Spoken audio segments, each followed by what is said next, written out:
Hello friends, welcome to S academy. तो friends, अब जो है वो मार्च चल रहा है। क्या मार्च चल रहा है? और नीट 2022 जो है अभी तक कोई अनाउंसमेंट नहीं आया है नीट 2022 के लिए कि कब फॉर्म आएगा, कब एग्ज़ाम होगा, इन सब चीज़ों के बारे में। ठीक है, तो आज के इस वीडियो में यही बात करूंगा, क्या एक्सपेक्टेड डेट हो सकता है नीट 2022 के लिए, फॉर्म कब आ सकता है, इन्हीं सब चीज़ों के बारे में। ठीक है, तो देखिए क्या है कि जो आपका जेई मेंस का जो एग्ज़ाम है, पहले क्या होता था, पिछले साल अनाउंस हुआ था कि 4 बार होगा। तो पिछले साल 4 बार हुआ भी था, लेकिन इस साल उसको घटा के 2 बार ही किया गया है, यानी कि 2 अटेम्प्ट्स दिए गए हैं।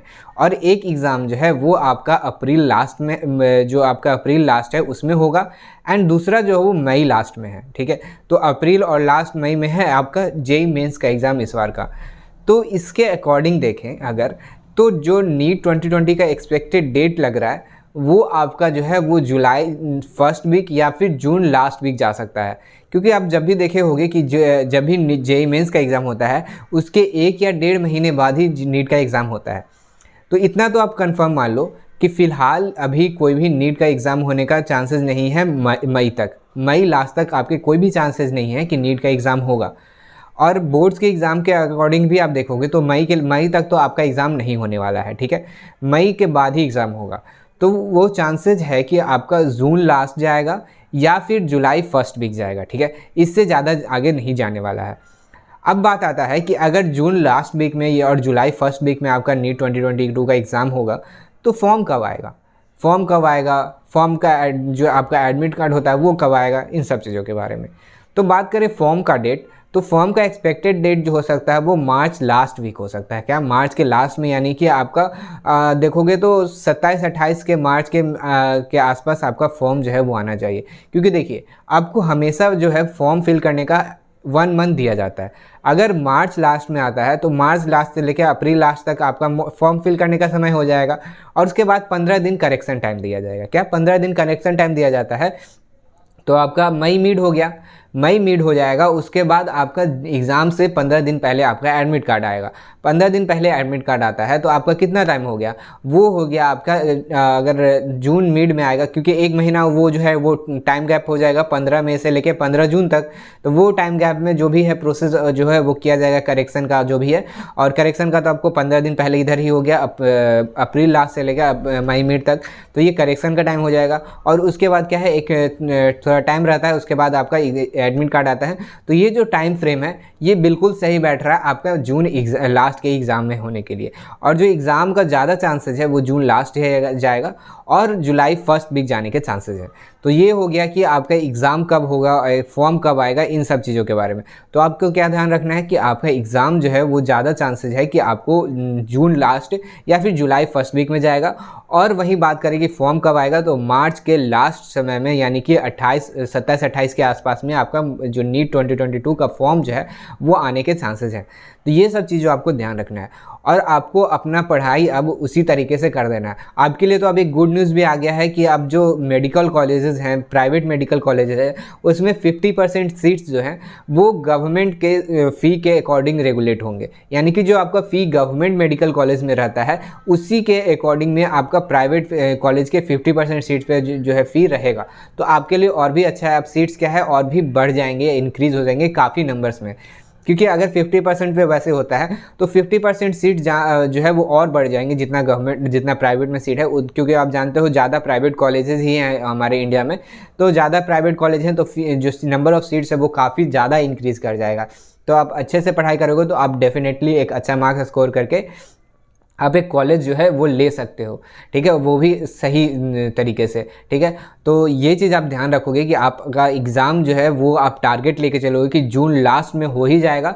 तो अब आपके पास टाइम कितना बचा है, मार्च आधा बचा है। ठीक है, मार्च, अप्रैल, मई और जून का आधा। ठीक है, जून पूरा नहीं मानते हम लोग, जून का आधा मंथ ही मानते हैं। तो कितना हो गया, मार्च, अप्रैल, मई, 3 मंथ हो गया। क्योंकि मार्च मिड से अप्रैल मिड, फिर अप्रैल मिड से अप्रैल मई, एंड मिड मई से मिड जून तक। ये 3 मंथ्स आपके पास बचा है टाइम पीरियड। ठीक है, जिसमें आप जो है प्रिपरेशन कर सकते हो। तो आपको यही टारगेट लेके चलना है कि आपका एग्ज़ाम जो होगा वो 15 जून के आसपास जाएगा। 15 जून नहीं, आपका जून लास्ट वीक, यानी कि जून का जो लास्ट संडे है वहाँ जा सकता है, या फिर जुलाई का फर्स्ट संडे जो होता है उसमें जा सकता है। तो ये चीज़ आपको ध्यान रखना है और इसी के अकॉर्डिंग आपको प्रिपरेशन करना है। और देखिए आप ज़्यादा इधर उधर टाइम वेस्ट मत करना इस चीज़ में कि फॉर्म कब आएगा, एग्ज़ाम कब होगा। इस चीज़ में देखता हूँ मैं कि बहुत सारे बच्चे जो होते हैं इसी चीज़ में बहुत ज़्यादा कंफ्यूज रहते हैं और इधर उधर की वीडियोस देखते हैं, इधर उधर के लोगों से पूछते हैं, कमेंट करते हैं। तो आप इतना कन्फ्यूजन मत रखना इस चीज़ को दिमाग में। और जो फॉर्म आएगा वो मार्च लास्ट तक आ जाएगा या फिर अप्रैल फर्स्ट वीक में ही आ जाएगा। तो आप इस चीज़ को भी ध्यान रख लेना और कोई भी इतना टेंशन लेने की बात नहीं है कि हाँ अब फॉर्म आता है तो आपको पता नहीं चलेगा। फॉर्म आने के बाद इधर उधर से आपको पता चल ही जाता है किसी न किसी तरीके से। तो ये चीज़ भी आपको टेंशन नहीं लेना है और आपको पढ़ाई पे ही फोकस रखना है। तो आपके पास लास्ट 3 मंथ बचा है जिसमें आप पढ़ाई करोगे तभी आपका सिलेक्शन होगा, क्योंकि ये जो लास्ट टाइम होता है ये बहुत ज़्यादा इंपॉर्टेंट होता है सभी के लिए। जो भी प्रिपरेशन कर रहे होते हैं उनके लिए जो लास्ट टाइम होता है ये बहुत ज़्यादा इंपॉर्टेंट होता है। ये लास्ट मंथ का जो पढ़ाई होता है ये बहुत ज़्यादा काम आता है। तो आप अच्छे तरीके से अभी पढ़ाई करो ताकि आपका सिलेक्शन हो सके और आप अच्छे मार्क्स से सेलेक्ट हो सको, ठीक है। और इसी जो आप पढ़ाई कर रहे हो उसमें अब और भी तेज़ी लाओ और टाइम जो है और भी इंक्रीज़ करो। अब प्रिपेयर और जो आपका जो प्रैक्टिस का टाइम है वो और भी इंक्रीज़ करो। अब प्रैक्टिस का टाइम इंक्रीज़ करने का टाइम आ गया है, ठीक है। तो ये चीज़ें जो है वो आपको फॉलो करना है, ठीक है। तो आप इन चीज़ों के बारे में अब ज़्यादा मत सोचना, इधर उधर ज़्यादा सर्च मत करना। आप आराम से अपना पढ़ाई का रेगुलर रखो, ठीक है।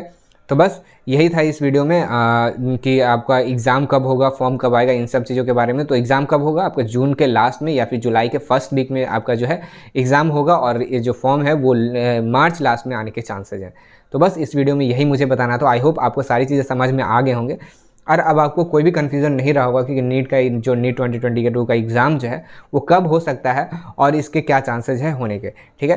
तो ये चीज़ें आप ध्यान रखोगे। तो यहाँ पे आपको एक गुड न्यूज़ जो था वो भी मैंने आपको दे दिया कि जो आप नीट के एग्ज़ाम में क्या होगा कि 50% सीट्स जो प्राइवेट मेडिकल कॉलेजेस के थे वो आपको गवर्नमेंट फ़ी के अकॉर्डिंग जो है अलॉट किया जाएगा। तो ये आपके लिए बहुत ही अच्छा न्यूज़ है, आपके लिए बहुत ही अच्छा खबर है जो आप जो है वो इस पर ध्यान रख सकते हो। आप प्रिपेयर करके इसके ध्यान रख के ही भी प्रिपेयर कर सकते हो। ये क्योंकि देखिए ये अब लगभग ऑफिशियल है, क्योंकि हमारे जो पीएम हैं नरेंद्र मोदी, उन्होंने ट्वीट करके बताया है कि जो हमारे 50% सीट्स हैं प्राइवेट मेडिकल कॉलेजेस के, उसमें क्या होगा कि गवर्नमेंट मेडिकल कॉलेजेस के फ़ी के अकॉर्डिंग ही एडमिशन लिया जाएगा। और ये उन्होंने बहुत क्लियरली मेंशन किया है, ठीक है, तो अपने ट्वीट में। तो ये जो है अब ऑफिशियल मान सकते हो, क्योंकि पीएम का जो बात बोला गया ऐसा नहीं है कि उसको जो है बैक स्टेप किया जाएगा, ठीक है। तो वो आप ध्यान रखना और इन सब चीज़ों पे ज़्यादा फोकस करके अपना पढ़ाई करना, ठीक है। तो बस इस वीडियो में इतना ही रखते हैं। आई होप आपको सारी चीज़ें समझ में आ गए हैं, अब आपको कोई कन्फ्यूजन नहीं रहा। अगर कोई कन्फ्यूजन रहता है तो आप नीचे कमेंट करना, मैं उसका रिप्लाई ज़रूर दूंगा, क्योंकि मैं लगभग हर एक जो कमेंट होता है उसका रिप्लाई देता हूँ। क्योंकि देखिए आप लोग का जो रिलेवेंट क्वेश्चन है वो मेरे लिए बहुत इंपॉर्टेंट होता है, वो उसका रिप्लाई मैं देता ही देता हूँ। तो आप नीचे कमेंट करना और अपने सभी दोस्तों के साथ इस वीडियो को शेयर करो ताकि उनको भी इस सारी इन्फॉर्मेशन के बारे में पता चल सके, क्या गुड न्यूज़ जो है आपके लिए वो आया है वो पता चल सके। तो बस इस वीडियो में इतना ही रखते हैं, मिलते हैं अगले किसी वीडियो में। तब तक के लिए इस वीडियो में इतना ही। Thanks for watching.